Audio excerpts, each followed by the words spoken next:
All right, another beautiful Monday evening, and we're back again on the show, The Elite Chat, brought to you by Showpen TV. My name is Nassif Shalagberu. Thanks a lot for joining us on the program today. As you all know, The Elite Chat is the show where we bring informed guests to talk about various issues. Joining me on the program today is a communication strategist and aide to Kwara Central APC senatorial candidates. I have here with me Barrister Alabi Abdulkareem. Thanks a lot for joining us on the program. Nassif, it's a pleasure to be here. Thank you so much for having me. All right, moving straight to the business of the day. As the campaign ban gets lifted in a few days' times, what should the public look out for as parameters for choice of leadership? Thank you so much, Nassif.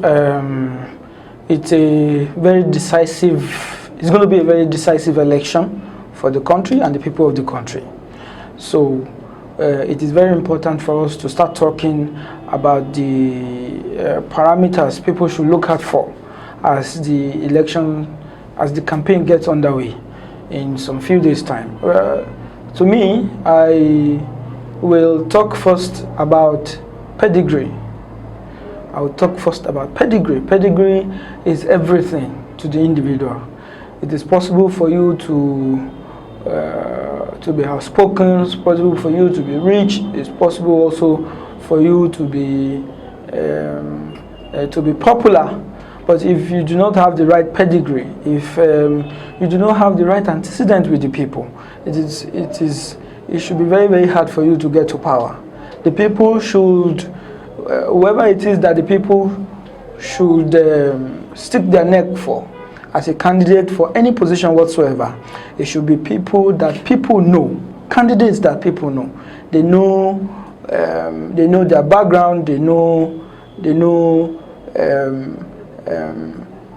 their antecedents. They know who they are, and this is very, very important and information for the people. It is not supposed to be just somebody from the blues. You know, it should not be just somebody from the blues. Now, on the other side is it should also be candidates that know the people.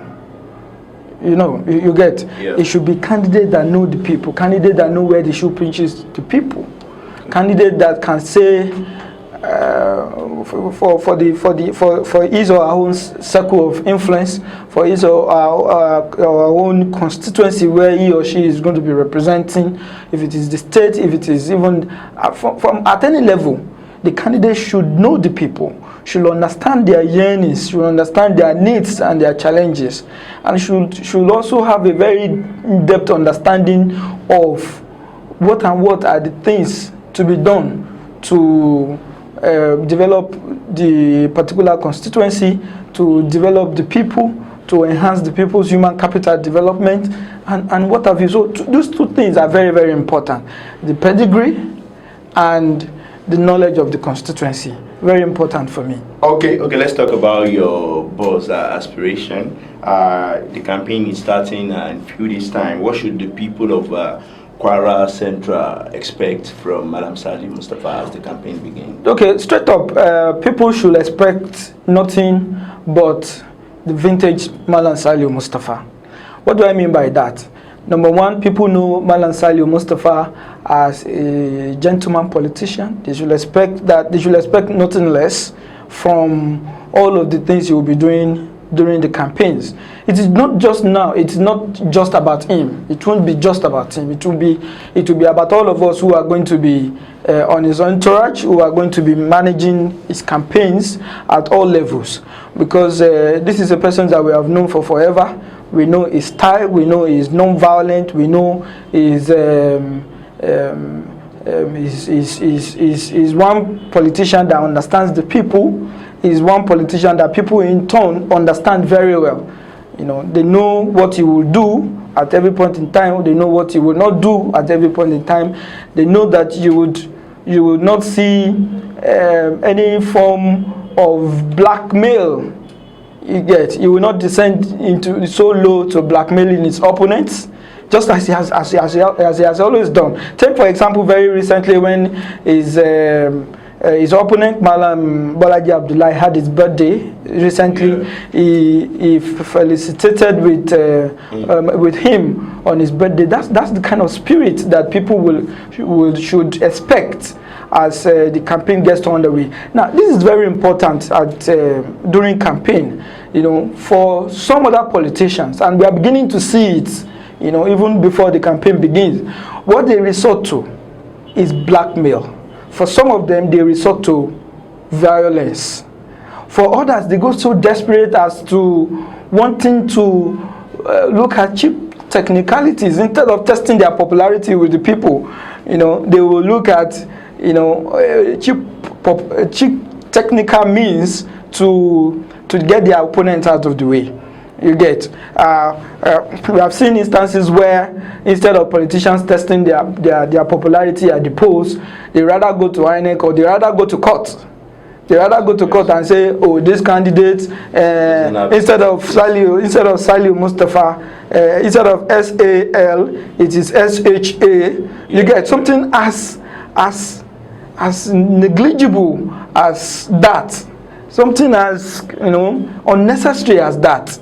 That is what they would rather resort to. So for me, I believe that what people will see at the campaign for Malam Saliu Mustafa and his campaign organization is a non-violent campaign. It's campaign based on issues. It's campaign also based on impact, because this is what people know of him. For the past 20 years that he has been around, his style has always been about impacting the lives of the people, impacting the lives of the society. I don't think it's going to be, the people will see any difference in his style. He's going to continue to impact the lives of the people. The fact that there is an election does not mean that he will stop impacting the lives of the people. And this is something that some people, out of pure mischief, are misinterpreting as him throwing money around. We're still coming to that. Okay, so let's talk about that. Yeah. There is these insinuations that Saliu Mustafa is like his philanthropy gesture is sudden a way to buy people's votes. What would be your reaction to that? Okay, thank you so much. As if I knew that was going to come up. Number one, for those that are insinuating it, you will know where it is coming from. It is coming from the opposition, and we understand why they would rather resort to this cheap blackmail, because it's pure blackmail. But what they do not understand is that the people are very, very well informed now than ever before. You get. So now they are so informed that they know that Malam Saliu Mustafa, through his foundation, Saliu Mustafa Foundation, that has existed for close to 20 years now, has consistently, I repeat, been a champion of human capital development of the people. It has always supported the people. It has always supported them on health, on human capital development, on education, on sports, on socio-economic initiatives. You get a lot of it. So this is what people know about him. And like I said, he's not going to stop now simply because there is an election. You get. Winning the election is first in the hands of God and in the hands of the people that will elect him. So for him, it doesn't really matter that there is an election. He will continue to be who he is, which is an impact-making person, an impact-making Saliu Mustafa. He's not going to stop. Whoever think that by going to the press or going on Facebook or on Twitter to talk about how he's doing this here, he's doing that there, and then they start to give it a little meaning, they will need to talk. They will talk tire, as we say. They will talk tire because it will not stop. Because this is about him. He's not faking it. You get. It is them that will come out now to be impacting people's life, that people will know that they're faking it. But for him, people will know he's not faking it. His opponents. Okay. His opponents. I don't want to start mentioning it, but they know themselves. It is them that will come now to to talk about impacting people's life. If they come now and say we are giving scholarship to so, or we are giving borrow for so places, people will know that this is fake, because they are the ones that are just starting to do it. But Mustafa Saliu is not starting to do that. He's been doing it consistently for 20 years. And the people know, they are very, very well informed about this person. And I am sure they are not going to be swayed by some petty talks on Facebook or on Twitter or on WhatsApp by the opponent. No, they are not going to. Okay, so let's talk about the primary election that produced your boss as his party's flag bearer. Yes. Recently we saw a video online where the senator representing Kwara Central, Dr. Ibrahim Yahya Oluregbe, alleged that the primaries that produced Madam Sali Mustafa was fraud with irregularities. What can you tell us about that? Well, Nasif, ordinarily, I have decided that I will not be commenting on the issues as it relates to Senator Yahya Oluregbe. And this is not just about me, it is about a campaign direction from the stable of the campaign organization of Malam Sali Mustafa. The reason for this is that, number one, the party, the governor, and Malam Sali Mustafa himself are all making very serious effort as reconciling with Senator Yahya Oluregbe. Two, Senator Yahya Oluregbe is a very respected leader in today's APC. No matter how anybody sees it, no matter how high emotions are, you get, he is still a leader in the party, and he's still very much respected in the party. However, when I'm confronted with questions like this, I try to let people see reason, just pure reason, and for us to get a little bit factual. This election held at the Kwara State Banquet Hall. Yeah. This election held in the presence of the three major candidates for the election at the primaries. What do I mean? It was held in the very presence, physical, personal presence of Senator Yahya Oluregbe, of Malam Sali Mustafa, and of Ambassador Yahya Seriki. The three of them were there in person. Apart from that, the agents of the three of them were there in person. You get, before, in any election, before you appoint somebody as an agent, you'll have been very, very comprehensively convinced of the capacity of such an individual. So they all had agents. Apart from them being there physically, watching things, they also had their agents, monitoring the vote as they were coming, as it was being sorted and all of that. So at no time before the election did Senator Yahya Oluregbe or any of the two other candidates protested about the process of either the Congress or even the primaries. At no time. It is not on the record that any of the three protested against it. At no time on the record did any one of them protest during the conduct of the primaries against the procedure and the processes of the primaries. That's two. Yes. Three, at no time on the records did any one of them protest against the conduct and the processes of the primaries after the primaries. At no time after the primaries, until recently. Now, what do I mean by that? There is a provision in the guidelines of the party for people who might be aggrieved arising from the conduct of primaries. There is a window created for them to register their grievances in writing to an appeal panel. And the appeal panel is an independent panel that would ordinarily look into the merit or the demerit of your appeal. Now, there was no time after the primaries that either of Senator Oluregbe or Ambassador Yahya Seriki filed an appeal against the process, against, let alone the outcome of the primaries. Yes. Instead, the both of them, particularly Senator Yaya Oloregbe, congratulated the winner of the primaries. It's all in the news. Yeah. I'm sure it was reported by Chopin too.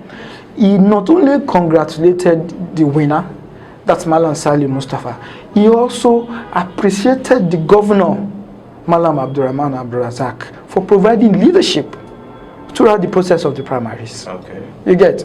Now, the other aspect, so we will ask ourselves, what went wrong between that time and now?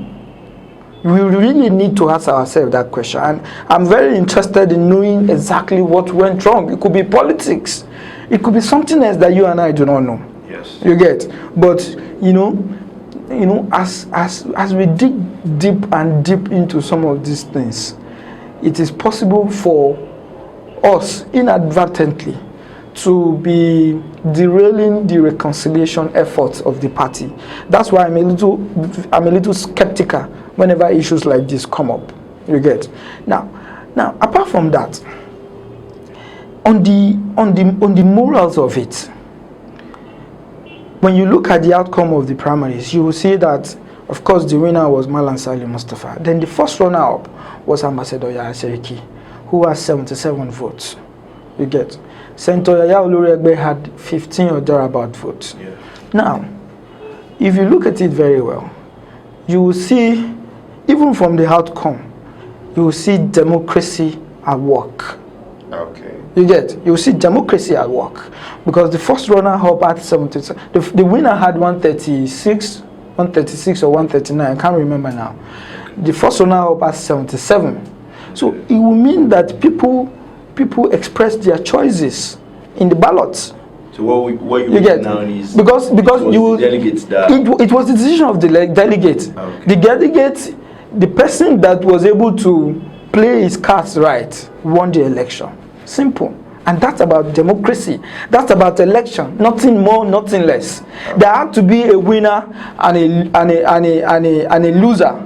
Now, there's now an aspect of it I would like to talk about. Then Oloregbe alluded to the fact that the governor manipulated the processes. Yes, you get? Yeah. Now, he said the governor informed the delegate, specifically told the delegate the direction of votes. You get?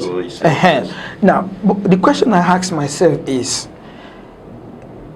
it that the governor just gathered the 136 that voted Malam Sali Mustafa somewhere and told them what to do? You get? What happened to the 77 delegates that voted Ambassador Yaya Seriki?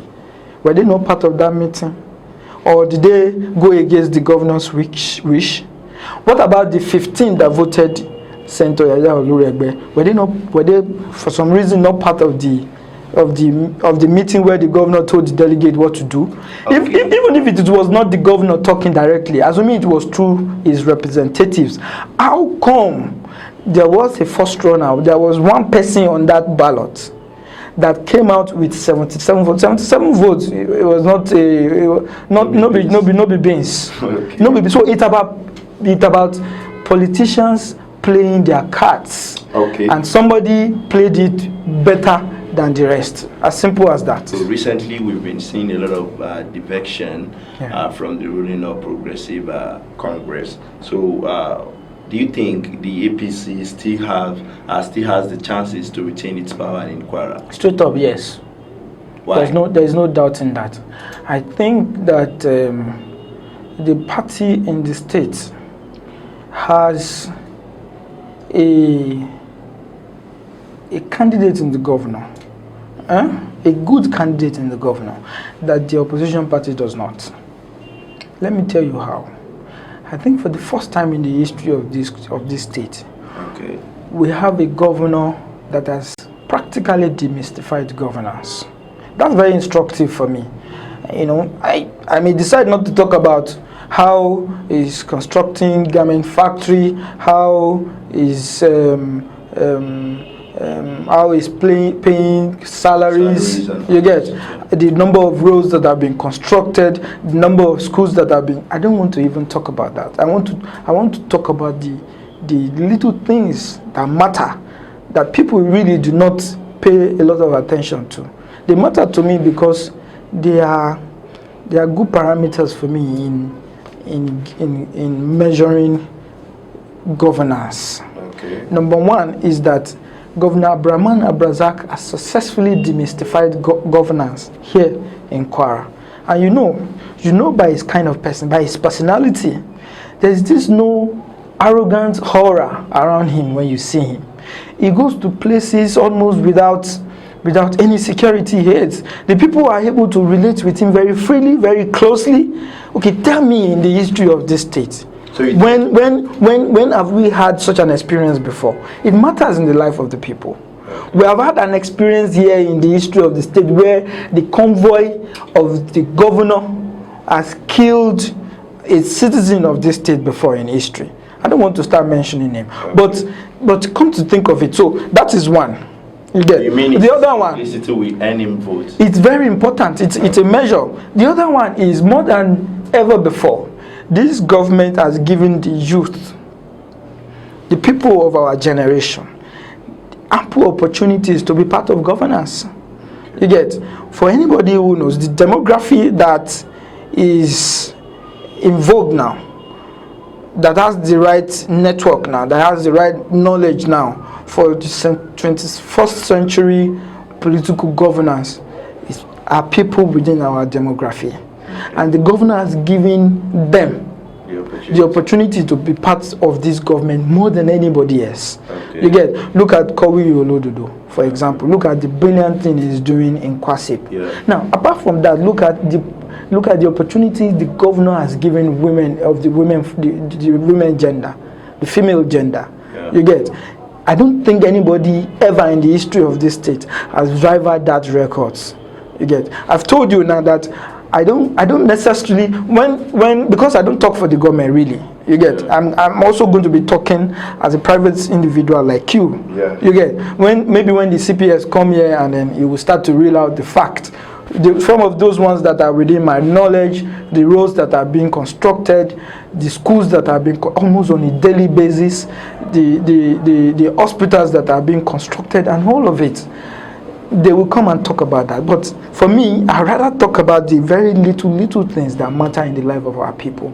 So you think all these is going to give him... I really believe so. Because when you now place him side by side his opponents, you will see that there is none of them that has this character traits as he does. Okay, we have just few minutes to round up the show, but before we do, I would like you to give your advice generally to politicians as the campaign begins in a few times. Blackmail. They should be very, very careful. Okay. Politicians should not resort to blackmail in this contest. It should be about issues. It should be about precedent. It will be about our citizens. I will advise politicians not to resort to blackmailing their opponents. That's one. Number two is that I will advise politicians to adopt zero violence, like Malam Salim Mustafa will do, to adopt zero violence in the conduct of the primary of their campaigns. Yeah. For the reason that all of this, what they do at campaigns, have multiplier effects on what happens after the election. It has multiplier effect on even their peace of mind when they get to office. They should know that the end to whatever they do now, they should know that they cannot escape it. If for any reason they deploy hooligans, they deploy thugs in prosecuting their campaigns, they should know that it will all come back to them. Unfortunately, it is not going to be just about them now.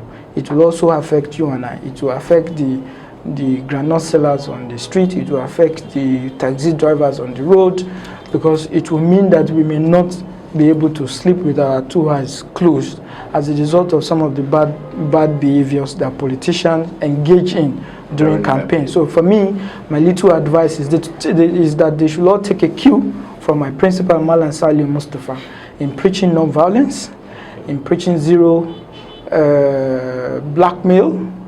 They should rather run on the records of their antecedents instead of.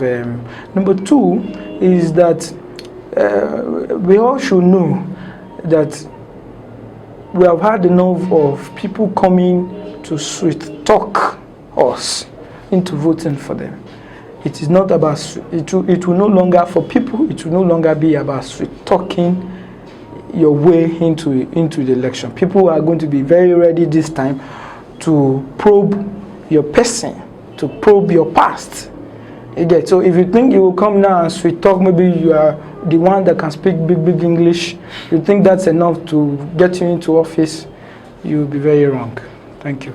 Okay, we've come to the end of the show. We hope you enjoy yourself watching.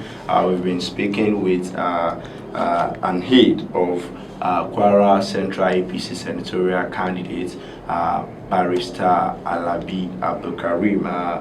Don't forget to like, share, and subscribe to our page across all the social media platforms. My name still remains Nasif Shalagberu. See you next week.